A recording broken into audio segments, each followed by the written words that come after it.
Welcome to another edition of the Hoot and Holler storytelling series recorded live at the Grandin Theater in Roanoke, Virginia.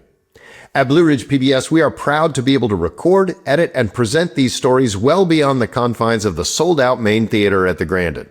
There is no one else who can bring these stories to your screen besides Blue Ridge PBS. So if you like what you see, I hope you'll consider becoming a sustaining member of the station. For details, visit blueridgepbs.org and click on the Donate tab. And thanks. Blue Ridge PBS and Echo present Hoot and Holler, a live storytelling event recorded at the historic Grandin Theater in Roanoke, Virginia.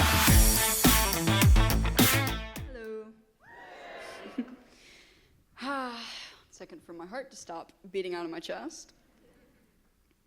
Good evening. My name is Ambrose Clemons. I use he, him pronouns. I'm 14 years old, and I identify as transgender.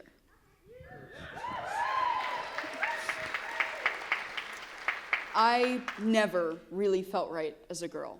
I wore dresses sometimes, but it always felt like more of a mask rather than true expression. I didn't know there was more to my identity than just general discomfort with being a girl. I never really thought about who I was. At public school, I always found myself in the gifted class. Homework was always done the night it was assigned. I was always on the all-A's honor roll, and I was usually playing some type of sport, basketball. There were times that I got in trouble for talking and drawing in class, and for years I beat myself up about it. But now, I'm proud of it. Respect is important on some level, but I was a child who had maybe half an hour at lunch to socialize with friends. Social interaction and creative exploration were my escape from the constant stress of memorizing and perfecting every assignment the teachers gave me.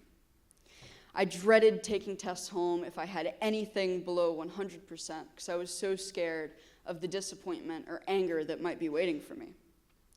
I remember one time I cried in class in third grade because I got a 92% on a test, which is barely an A-. I had already taken to heart the thought that anything less than perfect was failure, which is so unbelievably false. We are human, we grow from our mistakes, and it is necessary to mess up. I was in fourth grade when COVID-19 shut the world down. I had always been very imaginative and creative as a kid. I loved to read and write new stories, so at first, everything seemed fine to me. It was a little scary, but I hadn't fully processed that there was a virus spreading rapidly and changing life entirely as I knew it. I missed my friends, but I was happy to have more time at home to play video games and read.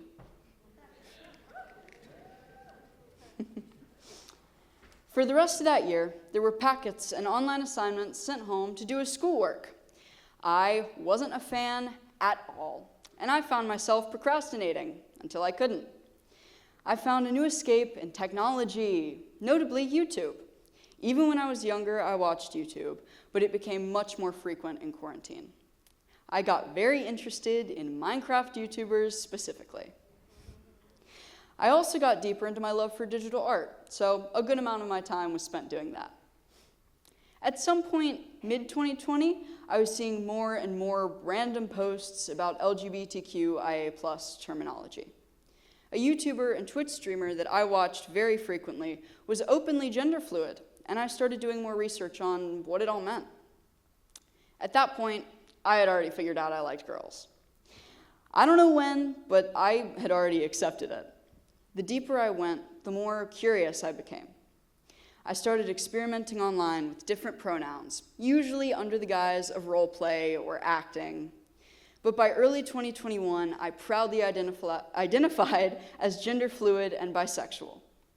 I was still in the closet to my family, but online I was exploring what felt right.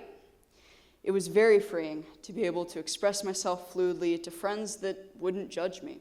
I am forever grateful for the space that my online community provided.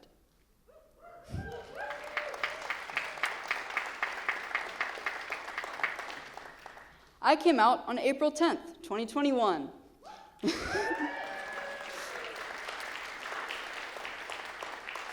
And I was met with immediate support. My dad put so much time and energy into research and supporting me, and my mom did too. By the time 5th grade came around, I was able to go back to in-person school. I was so excited to be around people again and see all my old friends, but as the school year went on, things just got worse for me. I wasn't out at school yet, but I was still getting bullied. I think I've tried to block a lot of it out of my memory now, but I do remember specific occasions. This group of boys constantly made fun of the way that I ate, my middle name, my genuine care for animals and people around me, my appearance. I don't think I was too stereotypically queer yet, beyond my haircut, but I remember being taunted for looking like a queer. I didn't see the use in telling anyone, and I figured it would only stir up more trouble. So I went about my life, diving deeper and deeper into the online world. I was struggling to stay afloat when it came to school, but the internet and the people there made me feel welcomed. My best friends were the ones I stayed up all night playing Minecraft with. At the end of the school year, I was fully out of the closet. The parents of my closest friends and my friends at school had started gossiping about me. My best friend at the time was told by their parents to stay away from me because I was a bad influence. Another one of my friends told me that I was going to burn in hell. I was so drained and so sick of public school, and I was so happy with my life online. Virtual school was still an option, so I switched to that as soon as I could. I thought it would be better, at least a little. But somehow, it was worse. I went from all A's to D's and F's with, I'm not kidding, 180 missing assignments. I had no social life in person and was in a constant state of fight or flight. My parents were supportive of my personal journey, but my relationship with both of them was getting worse. When I started virtual school, it made more sense for custody to be split in weeks instead of days. When I was with my mom, I was scared of my dad. And when I was with my dad, I was angry at my mom. My dad started helping with the missing assignments a lot, but I had already given up. I was so tired of how horrible I always felt. I still had access to the creative outlets of storytelling and gaming online, but those really were my last resources. My mental state hit what was, at the time, rock bottom. I started falling deeper into increasingly unhealthy coping mechanisms. Everything just seemed to spiral downwards, and I couldn't see a way out. At some point in 2022, I gained the courage to come out fully as a trans man.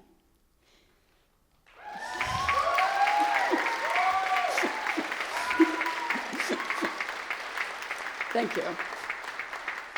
People had continued to call me she, her pronouns, even when I identified as gender fluid and had explicitly stated I wanted to be called they, them, or he, him, or literally anything else.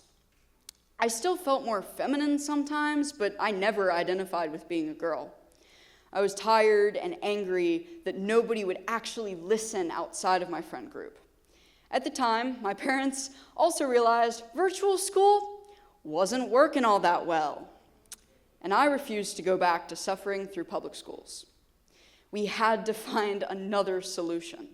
So we started looking, and we stumbled upon a school in Floyd called Springhouse. They had a visiting day available, so I got signed up and went. I was so nervous. I remember literally shaking as I set foot in the door. For a moment, I felt like such an outsider, but it didn't last. I was immediately welcomed with open arms, warm smiles, friendly conversations, genuine care. It was so foreign to me to think that a school could be so compassionate and loving. I was awestruck the entire day. There was a thriving community. People were singing and dancing and making art. But what stunned me the most was the queer portion of the school. Everyone was expressive and unashamedly themselves. There was even a non-binary member of the staff. It was so inspiring to see other trans kids who were living their lives and even more inspiring to see a non-binary adult being in community.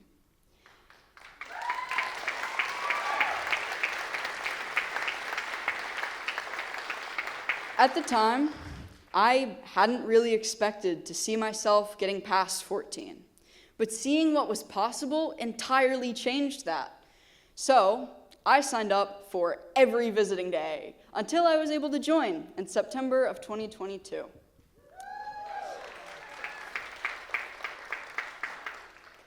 Everyone stepped out of quarantine changed, and I feel like I left that time period as a whole new version of myself. I'm still the same person, I just understand a little more about who and what I am.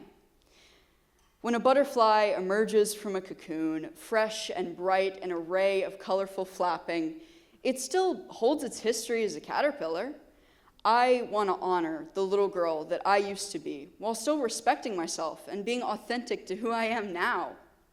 It could all change tomorrow. It could all stay the same, but life is a journey.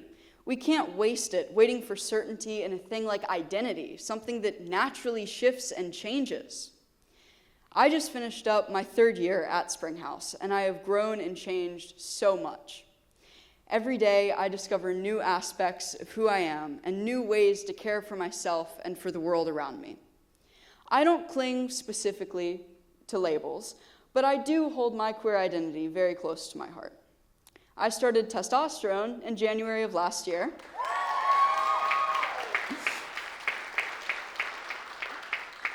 And it has been so healing to have found doctors who actually care about me and about my journey. Their bravery to help others really inspires me to keep going. So, to all of the trans or queer people in the audience, keep fighting.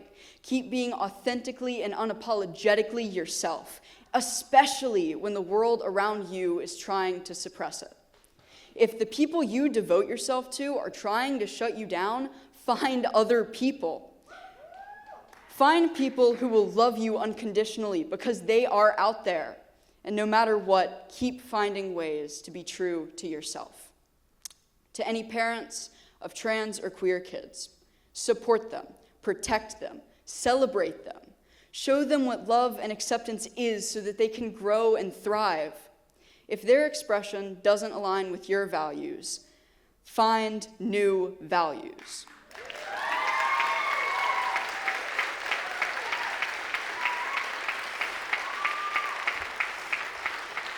Your child has to come first. You cannot bring life into this world just to shut it away or deny it joy. I want to thank my biggest support, my dad, who has helped me foster my bravery and passion and stuck with me unconditionally throughout this journey. My mom, who has loved me just as I am through all the hard times. My best friend of many years, Arlo Riley, who has stayed with me throughout so much of this crazy ride. My mentor, H, who sparked the willingness in me to try, and all of my community at Springhouse and beyond. I love all of you so much. Thank you for listening, and have a lovely night.